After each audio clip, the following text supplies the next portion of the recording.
शांति 8 जून 2023 की साकार मुरली है। बाबा बोले, मीठे बच्चे, जैसे बाप को सभी पर तरस आता है, नफ़रत नहीं आती, ऐसे तुम बच्चे भी किसी से नफ़रत मत करो, रहम दिल बनो। आज का प्रश्न है, रहम दिल बाप का सारे विश्व के प्रति एक ही प्लान है, वह कौन सा? उत्तर है, सभी मनुष्य आत्माओं को तत्वों सहित पति से पावन बनाना, मुक्ति और जीवन मुक्ति का वर्षा देना, यह एक ही प्लान बाप का है।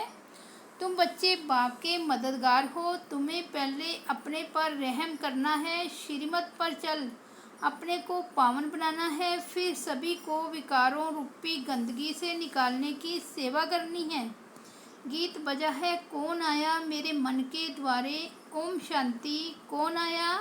बाप आया। किसके पास? बच्चों के पास। बच्चे किसके पास आए हैं? बाप कहते हैं मेरे पास। अब तुम सन्मुख बैठे हो, जानते हो बाप बहुत रहम दिल है। बाप जानते हैं कि इन हमारे बच्चों को माया ने बहुत दुखी पतित किया है। यह बच्चे नहीं जानते, बाप जानते हैं, तो बाप को तरस पड़ता है ना, नफ़रत नहीं आएगी। बाप कहते हैं मैंने तुमको सुख के संबंध में भेजा था।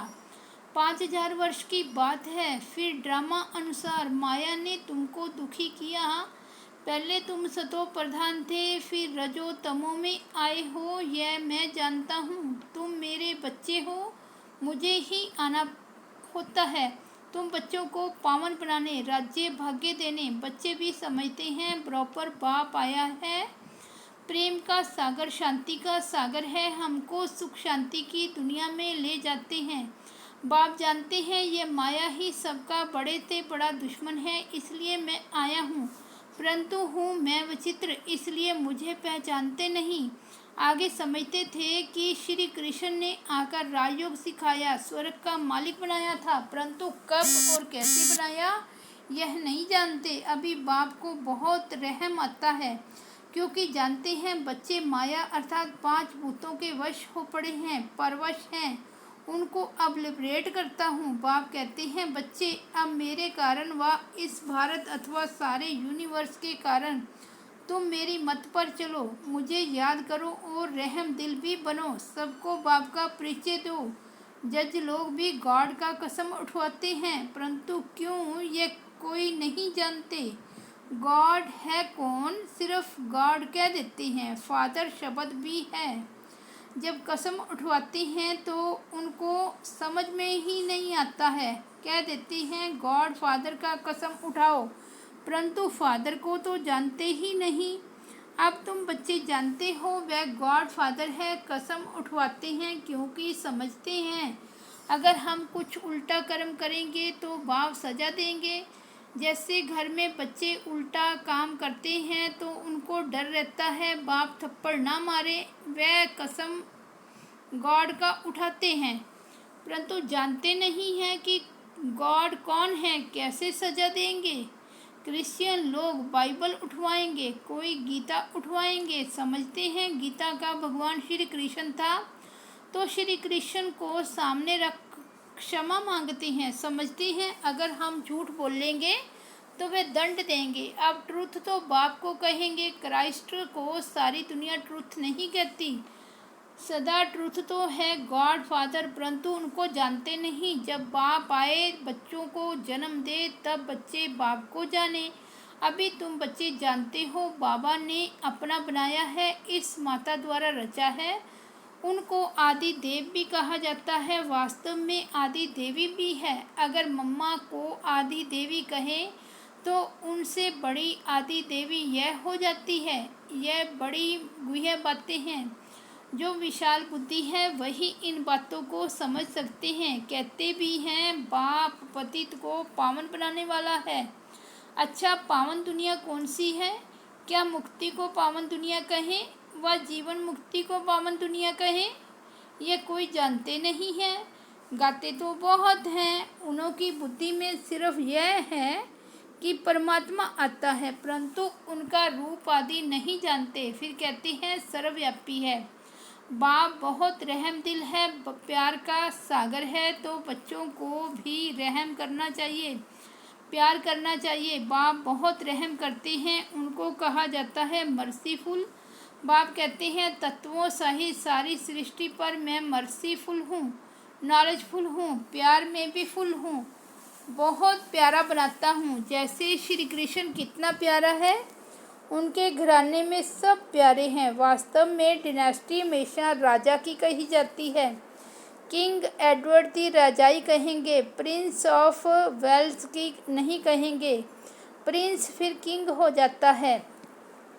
तो यह भी ऐसे हैं। क्रिश्चियन का कनेक्शन श्री कृष्ण की राजधानी से बहुत है।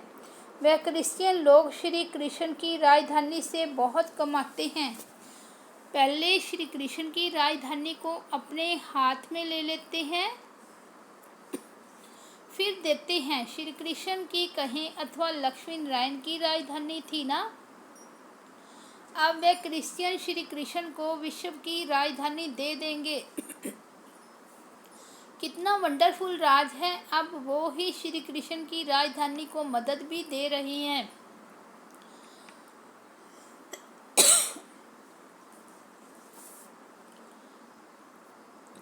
आखिर सारी राजधानी श्री कृष्ण को देकर जाते हैं, इसलिए श्री कृष्ण के मुख में माखन दिया है। ऐसे नहीं, माखन का कोई गोला है। दो बंदर आपस में लड़ते हैं तो माखन श्री कृष्ण को मिल जाता है। भाई नहीं लड़ते हैं, बंदर लड़ते हैं। 5 विकार भी बंदर में मशहूर है। अभी तुम श्री कृष्ण की डायनेस्टी बना रहे हो। विश्व के मालिक बने का माखन तुमको मिलता है। लेन देन का अथवा कर्मों का हिसाब किताब कैसा है? क्रिश्चियन के भी कर्म देखो। राजधानी लेकर फिर वापस देना है।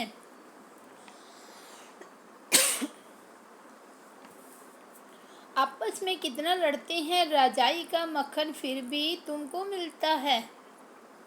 तुम प्रिंस प्रिंसेस बन जाते हो। तुम बच्चों को भी बड़ा रहम दिल, प्यार का सागर बनना है, नफरत नहीं लानी है। दुनिया में तो एक दो के लिए नफरत रखते हैं, यथा राजा रानी तथा प्रजा नंबरवार नफरत रखते हैं। आपस में लड़ेंगे मरेंगे।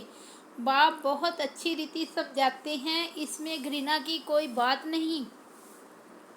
यह तो ड्रामा बना हुआ है। हर एक मनुष्य अपने को नीच पापी कहते हैं, मंदिरों में जाकर अपने ऊपर नफरत करते हैं, महात्मा को पवित्र समझ उनके चरणों में गिरते हैं। आप पावन हो, हम पतित हैं। इन सब बातों को तो बाप ही जानते हैं। मनुष्य गॉड फादर के नाम पर कसम उठवाते हैं, लेकिन वह भी झूठा कसम हो जाता है, क्योंकि गॉड फादर को जानते नहीं। अगर गॉड फादर क्या कसम उठाए तो बुद्धि में आए कि उनसे तो हमको वर्षा मिलना चाहिए। स्वर्ग क्या होता है ये किसी को पता नहीं है। अरे तुम तो कहते हो फलाना मरा, स्वर्गवासी हुआ, तो कहाँ गया? कुछ भी समझते नहीं। बाप को कोई के लिए भी नफरत नहीं है, सबके लिए प्यार है। अभी तुम बच्चे समझते हो, बच्चों को खास बाकी जर्नल समझाते हैं। तुम बच्चों को पढ़ाकर जीवन मुक्ति देता हूँ और सबको जीवन मुक्ति में ले जाते हैं। मेरा सब पर प्यार है। उस गवर्नमेंट के तो अनेक प्लान्स बनते रहते हैं। बाबा कहते हैं मेरा एक ही प्लान है, पतित मनुष्यों को पावन देवी देवता बनाना। मनुष्य कहते भी हैं पतित पावन आओ, फिर उनको न जानने के कारण कह देते हम ही पतित पावन हैं। तो बाप समझाते हैं पहले तो बड़े ते बड़े चीफ जस्टिस की सर्विस करो, उन्हें समझाना चाहिए आत्मा का बाप तो एक है, उनका कसम तुम क्यों उठवाते हो? क्या कसम उठाने समय श्री कृष्ण याद आता है? क्रिश्चियन से पूछो कि क्राइस्ट याद आता है या गॉड फादर। जानते हो कि पाप करेंगे तो दंड भोगना पड़ेगा, परंतु बाप दंड कभी नहीं देता, वह कर्ण करावनहार है। धर्मराज द्वारा सजा दिलाती हैं। गॉड तो मोस्ट बिलवड बाप है। वे झूठे कलंक लगाते हैं कि बाप ही सुख दुख देते हैं, तो क्या बेरहम है? गाते भी हैं मर्सीफुल। बाप कहते हैं मैं कैसे बेरहमी करूँगा? माया ने तुम्हारे पर बेरहमी की है। मैं तो उनसे छुड़वाता हूँ। माया ने तुमको श्रापित किया है, यह भी खेल है। सुखधाम को दुखधाम होना ही है। भारत ही सुखधाम था, अब दुखधाम है। बाबा फिर सुखधाम का मालिक बनाते हैं, परंतु ऐसे थोड़े ही दुखधाम का मालिक खुद ही बनाएंगे। बच्चे कहते हैं बाबा प्यार का सागर है। बाबा आपकी श्रीमत पर चल, हम अपने को पावन बनाएंगे, अपने पर रहम करेंगे। जितना टीचर से पढ़ेंगे उतना अपने ऊपर रहम करेंगे, नहीं तो नापास हो पड़ेंगे। अब तुम्हारी बुद्धि में अच्छी रीति नॉलेज है, तुम जानते हो नॉलेजफुल मर्सीफुल पति से पावन बनाने वाला एक ही बाप है, तो उनकी मत पर चलना पड़े। अपनी मत माना रावण की मत, श्रीमत पर ना चल अपनी मत पर। वह किसी मनुष्य की मत पर चलते हैं तो धोखा खा लेते हैं। श्रीमत पर कदम कदम चले तो बेड़ा पार है। चढ़ाई बहुत ऊंची है, माया के तूफान किस्म किस्म से आते हैं, परंतु बाप को कोई पर नफरत नहीं है। बच्चों को भी ऐसा बनना चाहिए। अजामिल जैसे पापी तो सभी हैं, एक गीत में भी है ना, मैं एक छोटा सा बच्चा हूँ। जैसे कहते हैं ना कि मैं एक मास का बच्चा हूँ। पुराने बच्चे तो आपके बहुत हैं, जिनको आप पावन बना रहे हो, तो मुझ छोटे बच्चे को भी पावन बनाओ। तो कहते हैं कि श्रीमत पर चलो तो पुराने से भी अच्छी रीति आगे जा सकते हो। लिफ्ट भी तो मिलती है, देरी से आने से तुमको शक्तियों से योगदान मिलता है।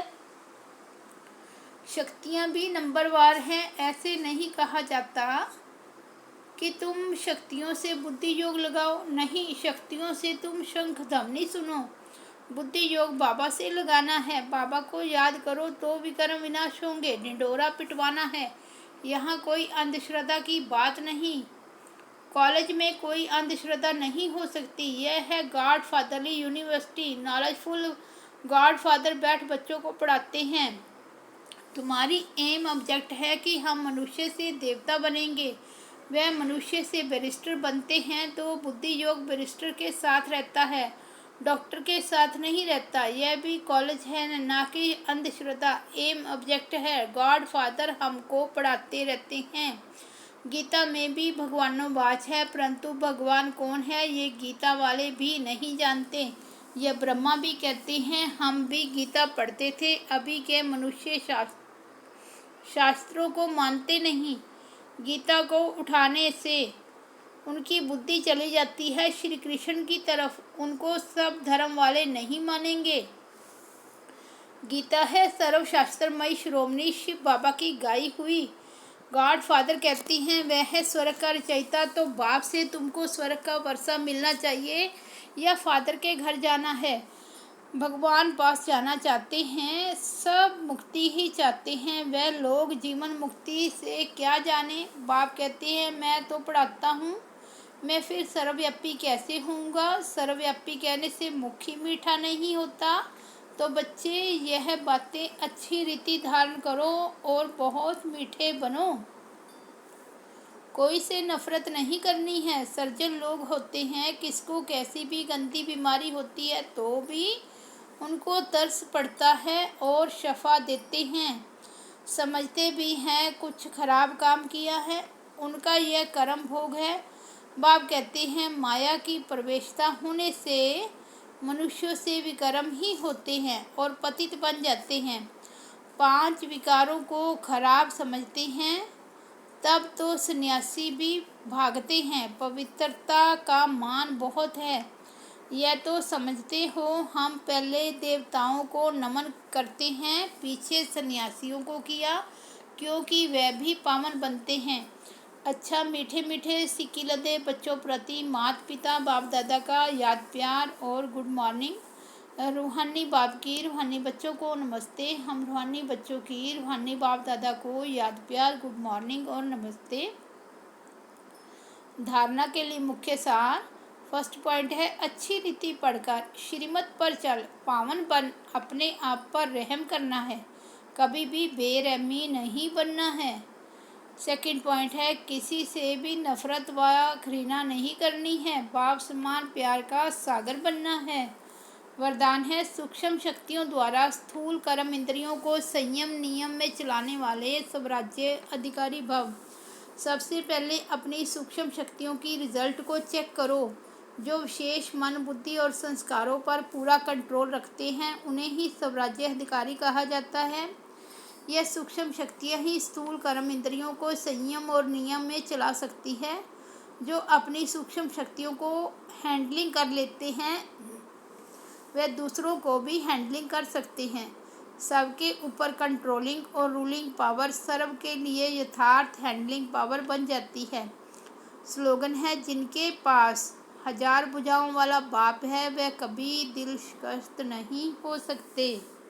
अच्छा, ओम शांति।